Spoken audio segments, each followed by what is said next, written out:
Hey everyone, and welcome back. We're going to be talking about user flows. I know we talked a little bit about it when we were talking about sketching, but now we're at the point where, we have a bunch of sketches and we really want to go in and, find some details there and maybe explore some of those screen flows a little bit more. So, what are user flows? I see this question asked about user flows all the time. A bunch of people always want to know what exactly they are because a lot of people work on them, but they never really share them with the team, which is mistake number one. And when they do create them, they're usually just this mess. And we're going to get into what that looks like and how we can remedy that. So, what are user flows? User flows are as simple as that. Not necessarily that simple, but that is essentially a user flow. A user flow is a series of steps a user takes to achieve a meaningful goal. So, step one, whatever's here, they click on it, they get to their step two, and then they go to step three. And this is their goal at the end. So why do we use them? Well, they're used to communicate the intended flow of a user through various pages and actions in a product, in an app, or in whatever website. That is essentially what a user flow is. So how do we make them? Well, your flow should include a name, steps, users, and a description of what happens at each step. So let's scroll down here a bit. This was created by Ryan Singer, and he created this great shorthand for user flows. He actually calls them UI flows, but same thing. What the user sees, what they do next, and the next step is what they see next and what they do next. That's how simple it is. So you should think of your current screen as what the user sees and what they need to do. And that arrow over here will lead to the next screen, and there they'll see what they see next and what they need to do next. But ultimately, user flows are just another method that we use to define the product, experience, website, etc. But wait, it isn't just another method. They have the ability to really define scenarios or sections of something abstract or technical from the perspective of a user.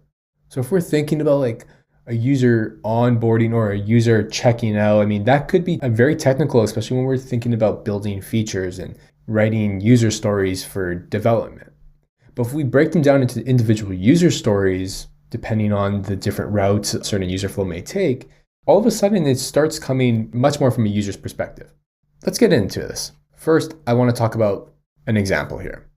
So step one, a user goes to a welcome screen. Their goal here is to register for a product. Step two, they've actually gone through some sort of social login.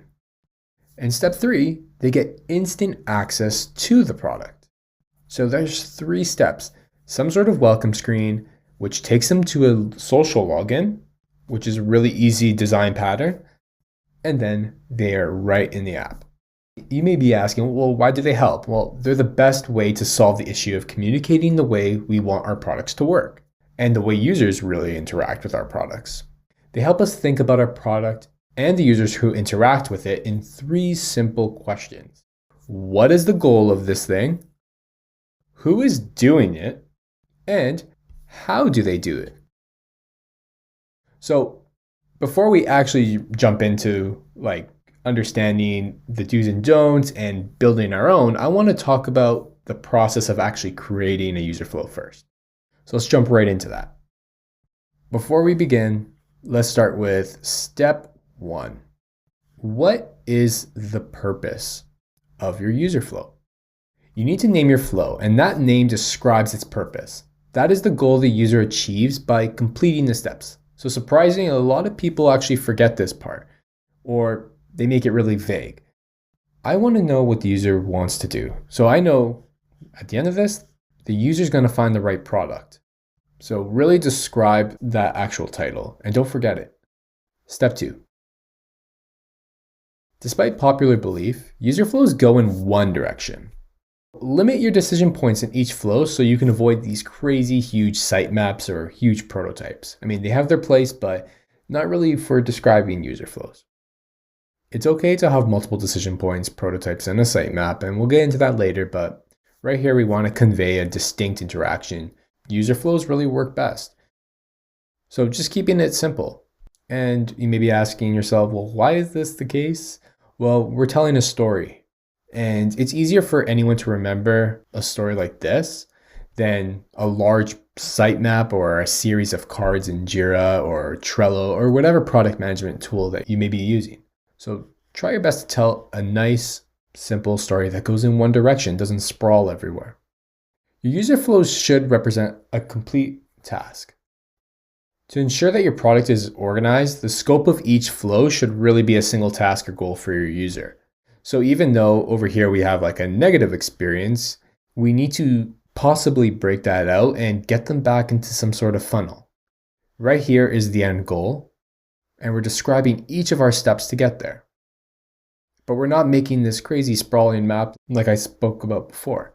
So keep them concise. If they're too short, then you fail to really tell a story. And if they're way too long, then you basically lose the meaning. Remember, your user flows should be the clearest model of your product, and you can do that if you follow the rules I laid out. Just remember, number 1 is what is the purpose of the user flow? Number 2 is go in one direction. And number 3 is represent some sort of complete task. Keep them concise as well. Next, we're going to jump into the do's and don'ts of user flows.